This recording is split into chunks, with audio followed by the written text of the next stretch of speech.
Welcome to today's story.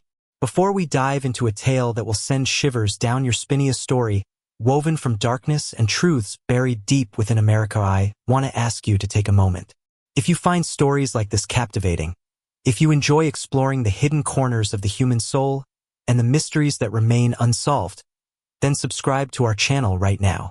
Your support helps us bring you even more profound and gripping content. Are you ready? Good. Because what you're about to hear is not just a story. It is a scar on the soul of a chilling reminder that sometimes true evil does not lurk in the shadows, but hides in plain sight, among us. Let's begin. The rain in Seattle was a constant companion, a ceaseless, whispering presence that seemed to amplify the city's inherent melancholy. It clung to the glass towers, blurred the neon signs, and slicked the cobblestone streets of Pike Place Market. On the night of October 17th, it was more than just a companion. It was a shroud, a veil drawn over a scene of unspeakable horror that would forever alter the city's perception of itself.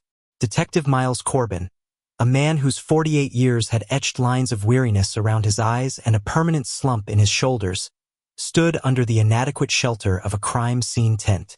The flashing blue and red lights of emergency vehicles painted the wet asphalt in a lurid, pulsating glow, reflecting off the slick yellow tape that cordoned off a stretch of Beacon Hill. The air was thick with the metallic tang of blood, the sweet decay of human remains, and the acrid scent of the rain-soaked earth. He'd seen enough death in his 25 years on the force to build a small cemetery. But this was different. The victim was a young woman, Sarah Jensen, a vibrant architect in her late 20s, or at least she had been. Her body lay sprawled on the overgrown lawn of an abandoned Victorian house, a once grand structure now swallowed by neglect, its skeletal branches clawing at the leaden sky. Her throat had been cut with surgical precision, a wound so deep it had nearly decapitated her. But it wasn't just the brutality that sent a shiver down Miles's spine. It was the meticulous arrangement. Her hands, delicate and artistic, were crossed over her chest, clutching a single, polished black obsidian stone. Her eyes, wide and unseeing, stared up at the indifferent rain, reflecting the pulsing lights with a horrifying, still luminescence. There was no sign of struggle, no defensive wounds. It was as if she had surrendered to her fate, or perhaps, never even seen it coming. "Corbin, you're going to catch pneumonia if you don't get under cover," a voice drawled from behind him. It was Detective Elena Ramirez, his partner for the last 3 years. She was 32, sharp, methodical, and still possessed a flicker of idealism that Miles envied and secretly protected. Her dark hair was pulled back in a severe ponytail, and her raincoat glistened under the lights. "Already got it, kid?" Miles grunted, not taking his eyes off the scene. Just hadn't realized it until now. He pushed a hand through his thinning gray hair, feeling the chill seep into his bones. "What do we have, Ramirez?" Elena consulted her notepad, her expression grim. "Victim is Sarah Jensen, 28. Last seen leaving her office downtown around 7 p.m. Her car was found 2 blocks away, legally parked. No signs of forced entry. Wallet, phone, keys all present in her purse. Nothing obviously stolen. Except," she trailed off, her brow furrowed. "One of her earrings is missing. A small silver stud with a tiny sapphire. Not particularly valuable, but distinct." Miles finally turned, his gaze meeting hers. "And the stone. Obsidian. Dr. Chun from Forensics is already working on it. Perfect polish, no fingerprints. Same for the victim's hands. Killer wore gloves, clearly." Elena gestured towards the meticulous arrangement of Sarah's body. "This wasn't a crime of passion, Miles. This was a performance." "A performance for whom?" Miles muttered, his mind already racing, piecing together the fragmented images. "No witnesses, I assume?" "None. The house is abandoned. The nearest occupied residence is a block down. Mrs. Henderson, God bless her, swears she heard nothing over the rain and her nightly dose of true crime podcasts. The body was discovered by a jogger at 4:30 a.m. He's still in shock. The crime scene unit, a hive of activity, moved with practiced efficiency. Flashbulbs popped. Forensic technicians in their white suits meticulously collected samples, their movements like a macabre ballet. Miles watched them, knowing the vast majority of this evidence would lead to nothing. Killers like this, the meticulous ones, rarely left a breadcrumb trail visible to the naked eye. They planned, they executed, they vanished. For the next 2 days, the Sarah Jensen murder was the sole focus of the Seattle Police Department's Homicide Division. The media, initially cautious, slowly began to grasp the chilling implications. A bright, successful young woman, brutally murdered, no obvious motive, a strange, ritualistic signature. The fear, like the rain, began to seep into the city's pores. Miles and Elena spent hours reviewing the initial reports, the sparse witness statements, the preliminary autopsy results. Dr. Chun, the medical examiner, confirmed the cause of death was exsanguination due to the severed carotid artery and jugular vein. The killer had used an extremely sharp blade, almost surgical in its precision. No signs of sexual assault. No defensive wounds. Toxicology reports were clean.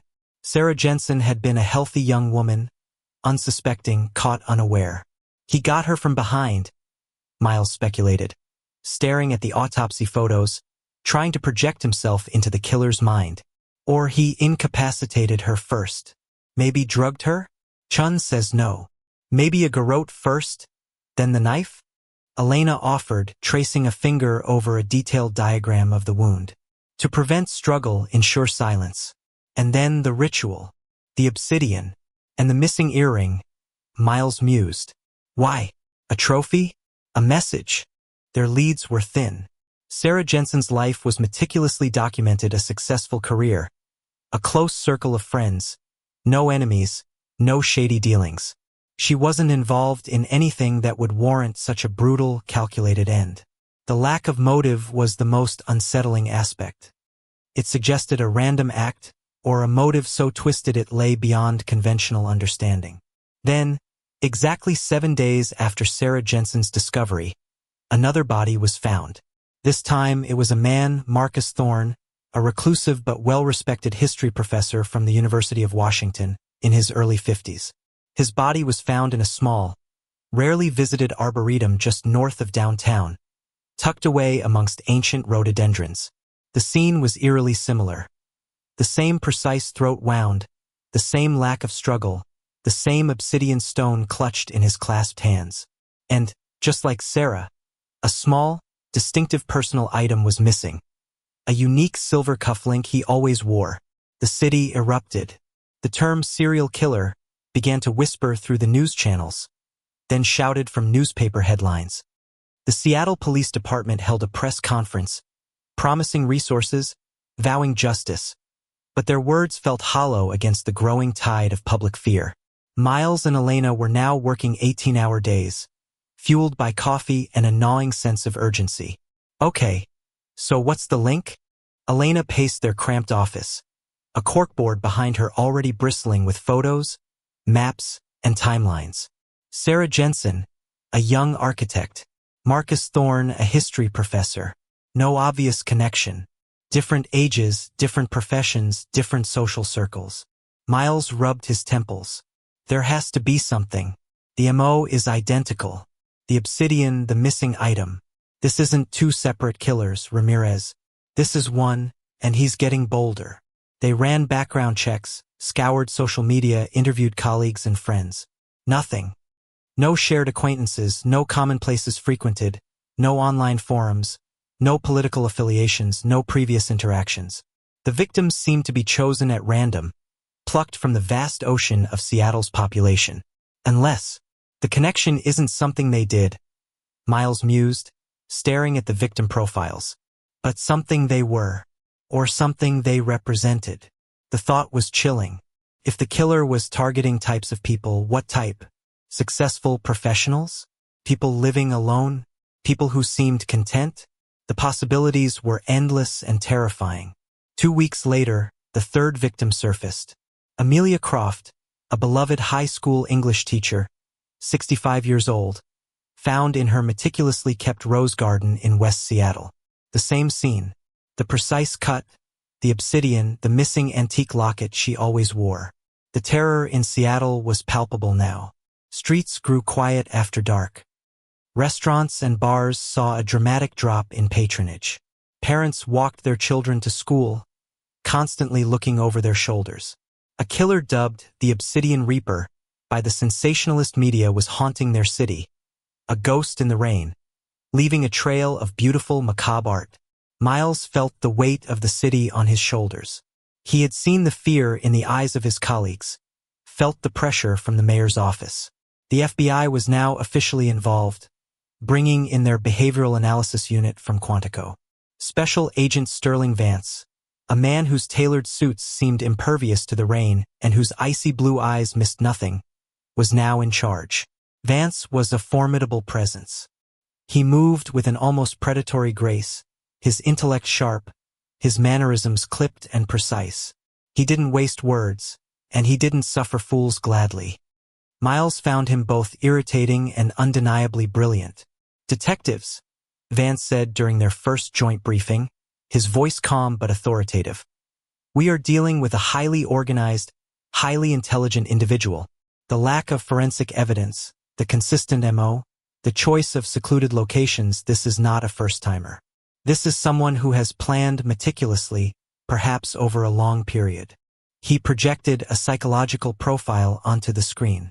"Our current assessment suggests a male, likely in his late 20s to late 40s. Highly intelligent, meticulous, likely with a background that allows for precision, possibly medical or a trade involving fine motor skills. He views his victims as objects, not people. The ritualistic element, the obsidian, the missing trophy item, this suggests a deep-seated psychological need. It's not about the kill. It's about the message, the control, the statement." "But what's the message?" Elena interjected, frustration lacing her voice. "We found no connection between the victims. No shared history. No common ground beyond living in Seattle." Vance's gaze, unervingly steady, fixed on her. "That is precisely the challenge, detective. The connection may be so subtle, so abstract, that it defies conventional profiling. Or it is a connection known only to him, perhaps symbolic in nature.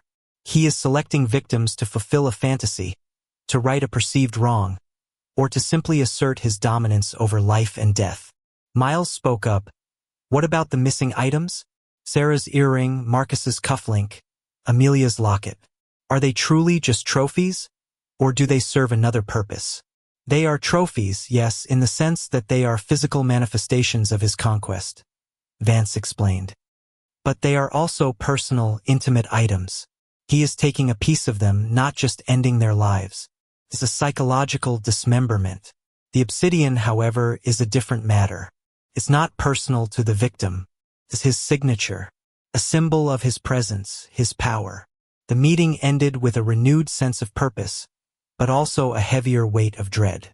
The FBI's involvement brought resources, but it didn't magically conjure answers. The Obsidian Reaper remained a ghost, his motives a dark, intricate puzzle.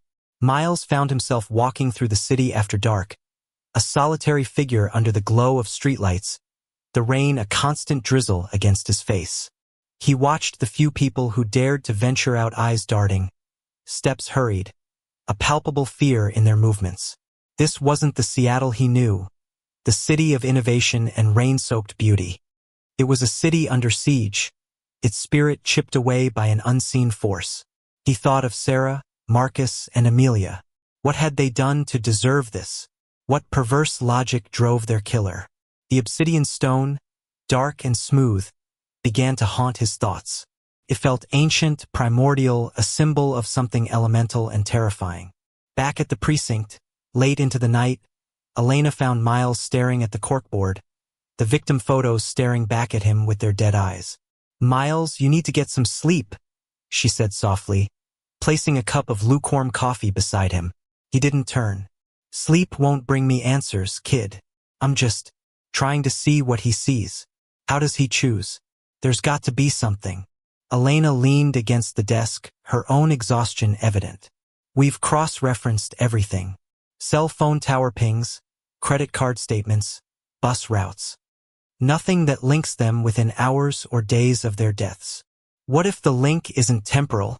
Miles whispered, a flicker of an idea sparking in the gloom of his mind. What if it's physical? A place? But not a place they were, but a place they passed through? A fleeting moment, a common thread so thin it's invisible. Elena frowned, intrigued despite her fatigue. Like what? A particular street corner? A coffee shop they all visited once? Too random, too many people. No, something more specific. Something that he, the killer, would notice. Something he would use as his hunting ground, or his selection ground. Miles pointed to a map of Seattle, crisscrossed with victim locations. Beacon Hill, the Arboretum, West Seattle. Disparate areas. What if he doesn't hunt them in these places? Elena posited, picking up on his train of thought. What if he finds them elsewhere, and then transports them? The lack of struggle supports that. And the fact that they're all found in relatively secluded, but not entirely remote public access areas. Performance. Miles repeated Vance's word. He wants them found. He wants the message to be seen. But he doesn't want to be seen selecting them. So he picks them up somewhere else, kills them, and then places them. He's a collector, Ramirez. He collects their lives, their personal items, and then he places them like exhibits. The thought was chilling in its elegance. It suggested an even higher level of planning, an almost artistic sensibility to the brutality. But where did he find them? How did he identify his targets? Miles's eyes, tired as they were, caught on something on the map, something subtle. He had marked the last known location of each victim with a red pin. Sarah's office building downtown. Marcus's university campus. Amelia's favorite local library. All seemingly unrelated. But then Miles drew a mental line. The commute, he said, more to himself than to Elena. They all commuted. They had regular routines. What if he observed them? Not at their destinations, but on their journeys. Elena leaned closer to the map. Seattle's a city of commuters. Buses, ferries, light rail. Everyone has a routine. And a routine is a vulnerability, Miles finished, a cold dread settling in his stomach. He's watching. He's been watching for a long time. And somewhere, in the anonymous flow of the city, he found his connection. The idea was terrifying. It meant the killer wasn't a phantom appearing out of nowhere. He was part of the fabric of the city, an unseen observer blending in plain sight. It meant anyone going about their daily lives could be next. The Obsidian Reaper wasn't just a murderer. He was a silent predator stalking the routines of the unsuspecting, a dark weaver of fear in the heart of Seattle. The rain outside continued its relentless drumming, a morbid soundtrack to the city's deepening nightmare. The Obsidian Reaper case morphed from a police investigation into a citywide obsession. Fear was a contagion, spreading through Seattle like wildfire. School events were canceled. Public transport saw a noticeable dip in ridership, and the once vibrant nightlife dwindled to a cautious few. Miles and Elena, now fully integrated into the FBI's task force under Sterling Vance, felt the immense pressure bearing down on them. Their office walls were now a mosaic of victim photographs, geographical heat maps, profiling theories, and frustratingly empty timelines. Vance, in his crisp suit, commanded the morning briefings with an air of detached authority. We've established the MO, precise throat incision, ritualistic placement of the obsidian stone, and the removal of a personal, non-valuable item. The choice of outdoor, semi-secluded locations for body disposal suggests a desire for public discovery and maximum psychological impact. He clicked a remote, bringing up a complex network diagram. The challenge remains the victimology. Sarah Jensen, a promising architect. Marcus Thorne, a revered history professor. Amelia Croft, a beloved high school teacher. On the surface, no connections. Elena, looking more haggard by the day, spoke up. We've exhausted every conventional link. Financial, social, professional, familial, online. We even looked into historical events. They might have all been associated with university alumni, local community groups. Nothing. Miles, staring at the map, remembered his late-night speculation. What about a shared routine? A commute? Vance, if he's observing them, not necessarily interacting, but observing their patterns, then the commonality might be something only he knows. A point of observation, a route they all took. Vance considered this, his fingers steepled. A good theory, Detective Corbin. We've been looking at their last knowns. But what if he's following them from an earlier point? Let's trace their common arteries of travel. He turned to a younger analyst, Agent Davies. Davies, I want a comprehensive overlay of the victims' daily routines for the 2 weeks prior to their disappearances. Public transport routes, walking paths, recurring stops. Cross-reference them for any shared segments, no matter how brief. Days bled into weeks. The task force was a blur of caffeine, cold pizza, and escalating frustration. Every lead felt like a dead end. Every theory led them into a labyrinth of possibilities, each more terrifying than the last. The media, sensing the growing desperation, became more aggressive, demanding answers, casting doubt on the police's competence. Then a flicker of light. Agent Davies, with an almost manic grin, burst into the briefing room one afternoon. I think I've got something, Director Vance. It's incredibly subtle, but it's there. He projected a detailed map of Seattle. Sarah Jensen lived in Capitol Hill and worked downtown. Her usual commute involved a specific bus route, the 49, and then a 5-block walk to her office. Marcus Thorne lived in the U District and worked at the UW campus. His daily walk took him past a specific park bench on his way to his lecture hall. Amelia Croft lived in West Seattle and taught at Lincoln High. She took the C-Line bus across the West Seattle Bridge and walked 4 blocks to the school. Davies zoomed in. Individually, nothing special, but I noticed a pattern of near misses in their daily travel. Not an exact overlap, but a consistent proximity. For example, Sarah Jensen often waited for her bus at the corner of Pine and Broadway. Marcus Thorne would sometimes grab coffee at a small shop just 2 blocks from that intersection. Amelia Croft, when she'd go shopping on weekends, would occasionally pass through that same general vicinity. Miles felt a jolt. The Pike/Pine corridor, one of the busiest, most eclectic areas in the city. Lots of foot traffic, small businesses, public art. Precisely, Davies confirmed. But it's not about them meeting there. It's about a specific vantage point within that area. I cross-referenced all their publicly available social media check-ins, geotagged photos, and even traffic camera footage from that area during their routine times. And I found one common denominator, a mural. He zoomed further, showing a vibrant, sprawling mural depicting the city's history, painted on the side of an old brick building. This mural is on the side of the Alchemist's Den, a vintage bookstore and coffee shop on Pike Street.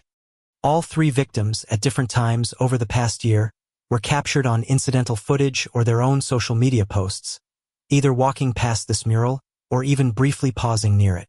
Elena's eyes widened, not interacting with each other, but interacting with the space around the mural, or just being in that space. And the bookstore itself, Miles added, a sudden clarity washing over him. It's a place for quiet contemplation, a place where someone could observe without being noticed, a perfect hunting ground. Vance's expression remained unreadable, but a glint of interest sparked in his eyes. Davies cross-referenced this with any other public records. Who owns the building? Who works there? Any regular patrons who might fit our profile? The new lead was a powerful jolt to the task force. Miles and Elena spent days staking out the Alchemist's Denver. They studied the mural, the foot traffic, the entrance to the bookstore. It was a bustling corner, full of students, tourists, artists, and locals. Anyone could be watching from anywhere. The bookstore itself was a warren of old books, the air thick with the scent of aged paper and brewing coffee. The owner, a kindly, eccentric woman named Martha Finch, had run the place for 30 years. She knew everyone, or so she claimed. Miles and Elena, posing as writers, spent hours browsing, sipping coffee, and observing. They talked to Martha, subtly probing about her regular customers, about anyone who seemed out of place, anyone who spent an unusual amount of time just watching. Martha, oblivious to the true nature of their visit, was a font of local gossip and observations. She mentioned a quiet, meticulous man, mid-30s, who often came in, never bought anything, but spent hours in a specific armchair near the large front window, sipping Earl Grey and reading. "He's always so focused," she'd said, "like he's studying something. Doesn't talk much, just nods and smiles politely. Very neat." Miles and Elena exchanged a look. "What's his name?" Elena asked, trying to sound casual. Martha paused, tapping her chin. "You know, I don't think I've ever asked him. We just call him the librarian, because he always seems to be reorganizing our shelves when no one's looking. Very particular about the Dewey Decimal System, apparently." She chuckled. "Harmless, though. Very polite. Never bothers anyone.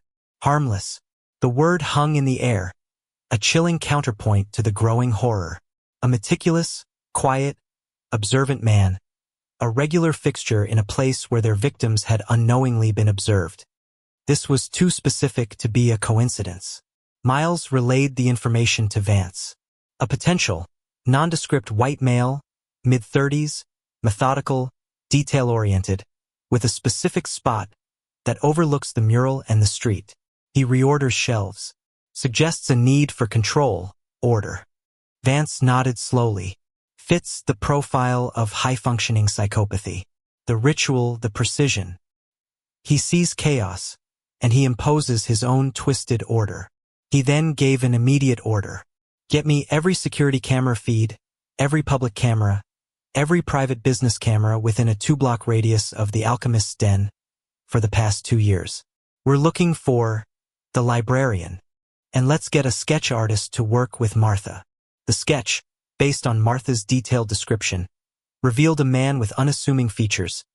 Dark, neat hair, intelligent but unsmiling eyes, a slight nose, and a thin, almost invisible scar above his left eyebrow. He was the kind of man you'd pass on the street and instantly forget. The ultimate camouflage. Miles and Elena showed the sketch to local businesses, hoping for a name, an address. Nothing. He was a ghost, a regular presence who left no trace. Then the 4th victim was found. This time the victim was different. A young homeless man, known only as Squint to the locals, found near the Ballard Locks. The MO was the same. The precise cut, the obsidian, the missing worn baseball cap he never took off. The city's terror deepened, and a new layer of confusion was added. Why a homeless man? This broke the pattern of successful professionals. The task force was thrown into disarray. Was it a copycat? Or had the Obsidian Reaper changed his victimology? Vance, however, remained unnervable. He's trying to throw us off, to make us think we were wrong about the type. But the MO is too identical. He's adapting, or perhaps the true victimology is more complex than we initially thought. Miles, haunted by the image of the librarian, considered the new victim. What if Squint also had a routine? Even the homeless have routines, corners they frequent, places they sleep. Elena was already pulling up old police reports, looking for any mention of Squint in the Pike/Pine area. He sometimes panhandled near the bookstore. Miles said he liked the smell of the old books and coffee. He'd sit near the mural for hours, sometimes sketching in a tattered notebook. A cold dread washed over Miles. He was there. He was observed. Maybe not a target, but an observer of the killer. He saw something, or heard something, or was just in the wrong place at the wrong time, and the killer eliminated him. Vance listened, his eyes narrowed. A liability. If so, it confirms our theory about the bookstore as the selection point. And it shows our killer is willing to deviate from his initial pattern to protect his secrecy. The pressure intensified. The city was a powder keg, and the police were struggling to light a fuse that would lead them to the killer, not an explosion of public unrest. Miles felt the weight of their failures, the faces of the victims staring out from the corkboard, demanding justice. They pored over the security footage from The Alchemist's Den with renewed vigor. Thousands of hours, frame by frame, looking for the man in the sketch, looking for any interaction with the victims. Weeks turned into a month. The media was relentless. Public trust plummeted. Miles felt the cracks forming in his own resolve. He was barely sleeping, haunted by nightmares of obsidian stones and precise cuts. Elena was pushing herself to the brink, her idealism slowly eroding under the relentless tide of darkness. Then, Agent Davies called them to a monitor, his voice shaking with a mix of excitement and horror. "I found him, the librarian, and I found the connection." On the screen, a grainy security footage played. It was from a small camera mounted above the entrance of The Alchemist's Denver. The timestamp was 9 months prior, well before the first murder. The footage showed Sarah Jensen, walking past the mural, briefly pausing to admire a new street art piece nearby. As she did, a man fitting the sketch of the librarian emerged from the bookstore, holding a small paper cup. He paused, seemingly to adjust his scarf, but his eyes were fixed on Sarah.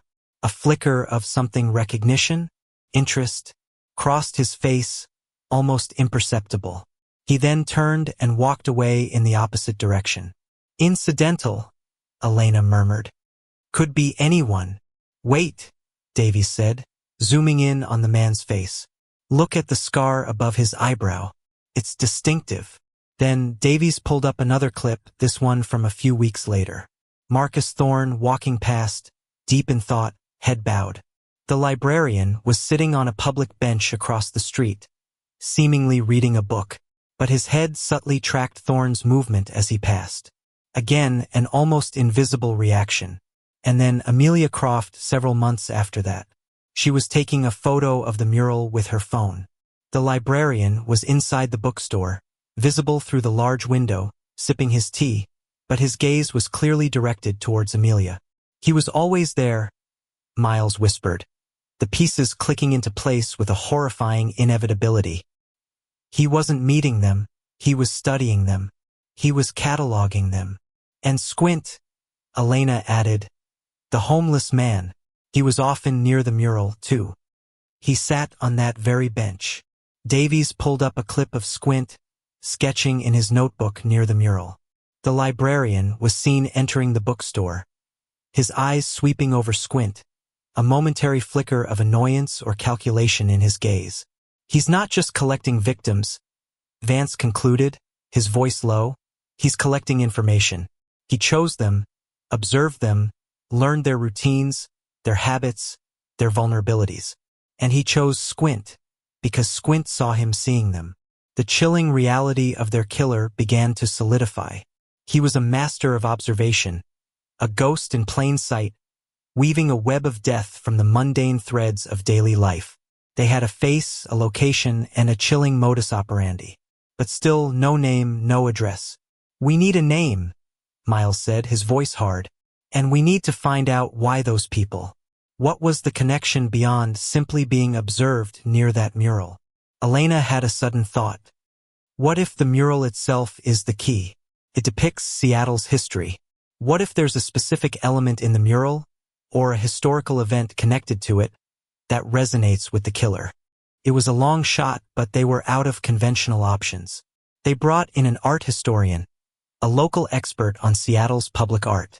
The mural depicted various scenes: the logging industry, the fishing fleets, the Klondike Gold Rush, the rise of technology, but also darker aspects: the Great Seattle Fire, the internment of Japanese Americans during World War II, the displacement of Native American tribes.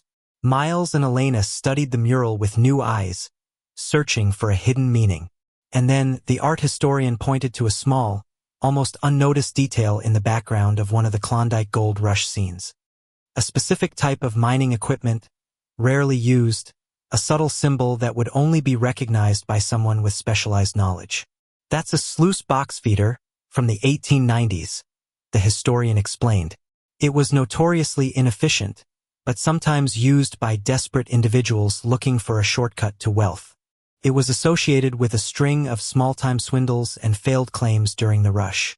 A symbol of ambition, perhaps, but also of flawed systems, of failure and betrayal. Betrayal, failure. These were powerful motivators for a disturbed mind. Miles's mind raced.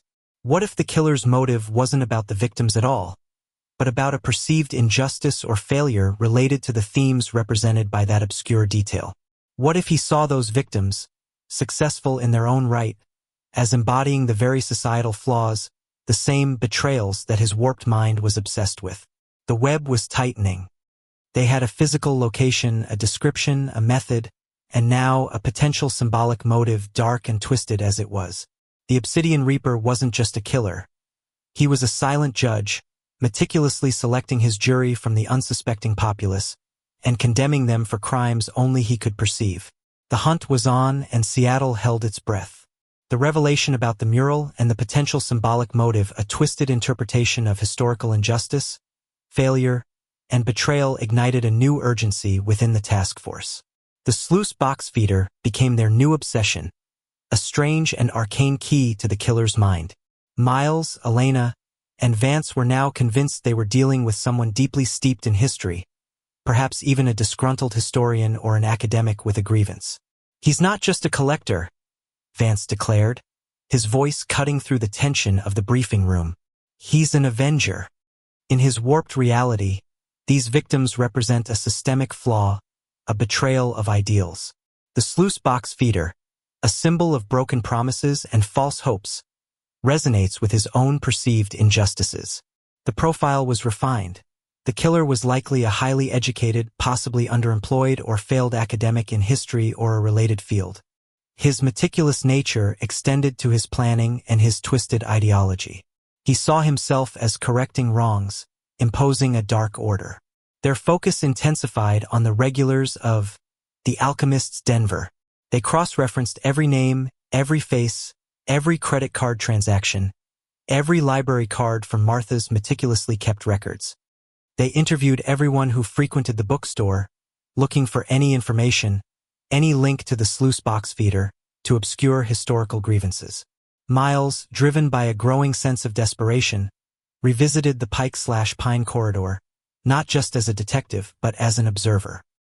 He sat at the same table in the Alchemist's Den, where the librarian often sat, looking out at the mural, watching the stream of people.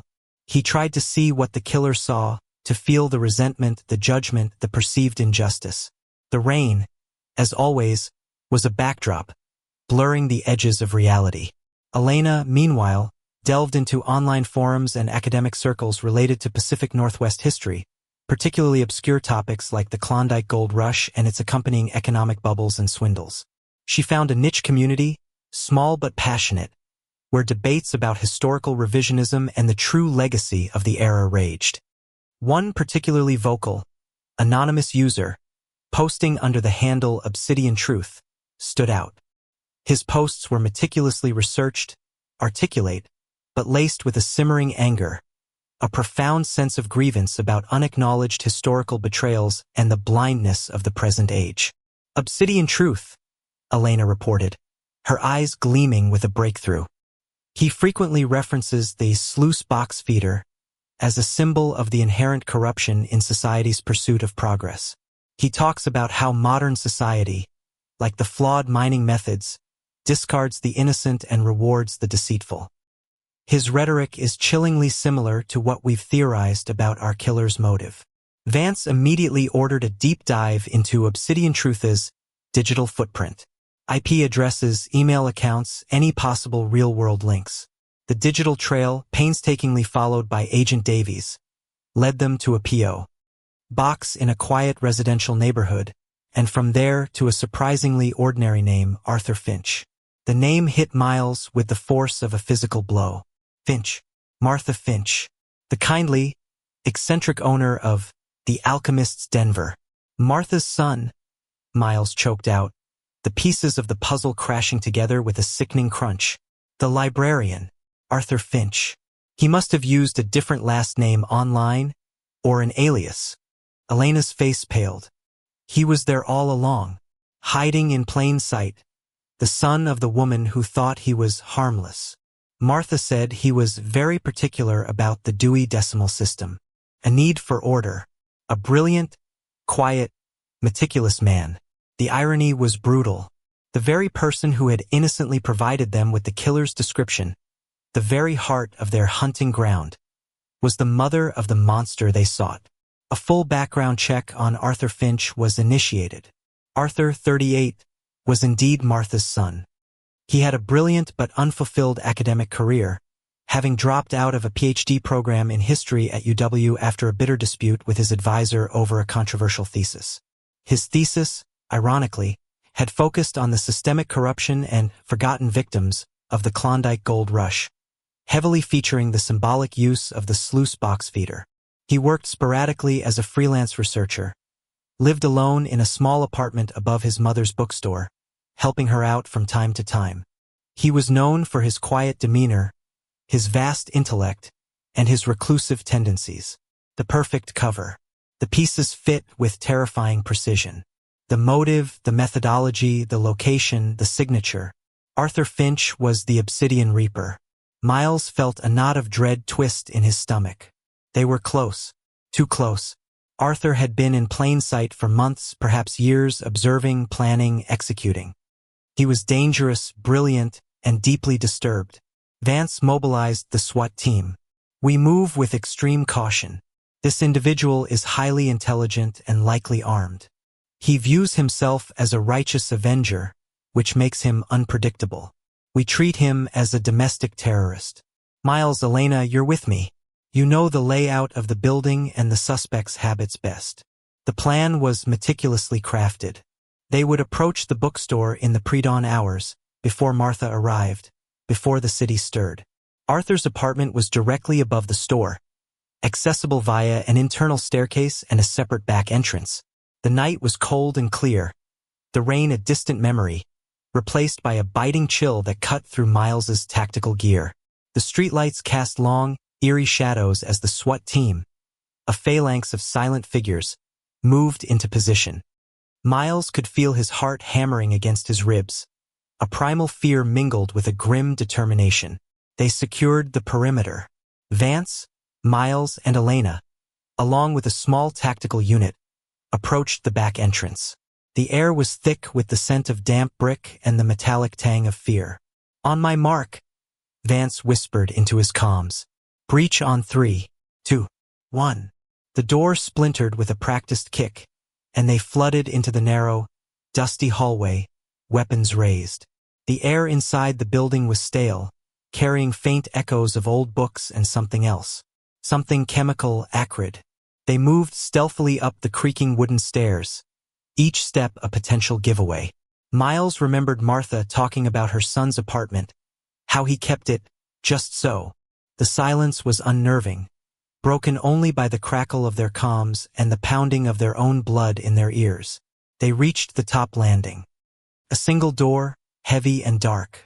Breaching now. The door burst open. The apartment was dimly lit, illuminated by the cold glow of multiple computer monitors. The air was thick with the smell of stale coffee and something else. A faint, musky scent Miles couldn't immediately place. Arthur Finch was there. He sat at a desk, surrounded by maps, diagrams, and shelves overflowing with books on history, philosophy, and metallurgy. He didn't look up, didn't flinch as the armed officers burst in. He merely continued to type, his fingers moving with a chilling, detached calm. Arthur Finch, Seattle Police, FBI, hands where I can see them. Vance's voice was a sharp bark, cutting through the silence. Arthur slowly raised his hands, his eyes still fixed on the screen, a faint, almost serene smile playing on his lips. He was thin, his shoulders slightly hunched, his dark hair a little disheveled. He looked utterly unremarkable, the kind of man you'd never look at twice. And that was his most terrifying weapon. Obsidian truth, Elena whispered, her voice tight with a mixture of revulsion and awe. Arthur finally looked up, his eyes meeting Miles's. They were intelligent, sharp, and utterly devoid of remorse. Detective Corbin, he said, his voice soft, almost conversational. I knew you would come, eventually, but you're too late. Too late for what, Arthur? Miles demanded, his pistol held steady, aimed at the killer's chest. Arthur gestured vaguely towards his computer screen, where a complex, scrolling document was open. The final chapter, the unveiling, the ultimate truth. He finally turned fully towards them, his hands still raised. "You see, detective, they had to be shown. The world has grown blind. Blind to the past, blind to the injustices, blind to the slow decay of integrity. The sluice box feeder," he said, almost reverently. "It symbolizes the flawed design, the greed, the lies that ultimately lead to nothing but ruin. These people," he gestured towards the wall, which was covered in photographs of his victims, interspersed with historical images of gold rush failures and political cartoons depicting corruption. They were the embodiment of that ruin. They thrived in a system built on false premises. "They were innocent people, Arthur," Elena interjected, her voice trembling with anger. "They were just living their lives." Arthur scoffed, a dry, humorless sound. "Innocent? They were cogs in the machine, detective. Sarah Jensen building monuments to superficiality. Marcus Thorne teaching a sanitized version of history that ignored its true lessons. Amelia Croft indoctrinating the young into a system of self-serving ambition. And Squint." He paused, a flicker of something close to contempt in his eyes. "Squint was a threat. He saw too much. He was an anomaly in my carefully constructed narrative." He then pointed to a small, elegantly crafted wooden box on his desk. "And these," he said, "are my true trophies." Miles cautiously approached the desk while a SWAT officer covered Arthur. The box was meticulously carved, inlaid with polished obsidian shards. Inside, nestled on black velvet, were the missing items: Sarah Jensen's sapphire earring, Marcus Thorne's silver cufflink, Amelia Croft's antique locket, and Squint's faded baseball cap, carefully folded. Each item was pristine, almost revered. "Each a piece of the machine," Arthur said, his voice taking on a lecturing tone. "Each a symbol of their complicity. The obsidian I left, detective, it represents the truth that cuts through the lies. Dark, sharp, uncompromising." "And your mother, Arthur?" Miles asked, trying to find a flicker of humanity. "Did she know what you were doing?" A shadow crossed Arthur's face. "Mother. She is an anachronism. A kind soul, but naive. She wouldn't understand. No one does." He looked around at the grim faces of the officers. "You cannot understand the depths of their blindness, the extent of their complicity." Just then, a small, red light began to blink on one of the computer screens. Arthur's serene smile returned. "Ah, there it is. The final broadcast." Before anyone could react, Arthur made a sudden, precise movement. Not towards a weapon, but towards his mouth. A small, dark capsule swallowed in an instant. "Poison!" Vance yelled. "Medic!" Miles watched in horror as Arthur's eyes, still fixed on the screen, slowly glazed over. The faint, serene smile remained, even as his body began to convulse. His last breath was a whispered word, barely audible above the chaos. "Truth." Within minutes, Arthur Finch, the Obsidian Reaper, was dead. The apartment was swept, evidence meticulously collected. The final broadcast Arthur had alluded to was indeed a meticulously crafted manifesto, detailing his twisted ideology, his selection criteria, and his perceived historical mandate. It was set to be released to a network of obscure historical and conspiracy forums at that very moment. A final act of defiance, a chilling echo of his truth. They managed to intercept most of it, but the damage was done. The seed of his madness, his warped ideology, had been sown. The news of Arthur Finch's death and the unmasking of the Obsidian Reaper brought a wave of relief to Seattle, but also a profound sense of unease. The city breathed again, but it was a more cautious, scarred breath. The man who had terrorized them was not a shadowy figure from the underworld, but a quiet, intelligent man, hiding in plain sight, fueled by a corrosive resentment and a twisted sense of justice. Miles Corbin and Elena Ramirez stood on the street below the Alchemist's Den as the sun began to rise, painting the sky in hues of bruised purple and orange. The forensics teams were still at work, the yellow tape a stark contrast against the morning light.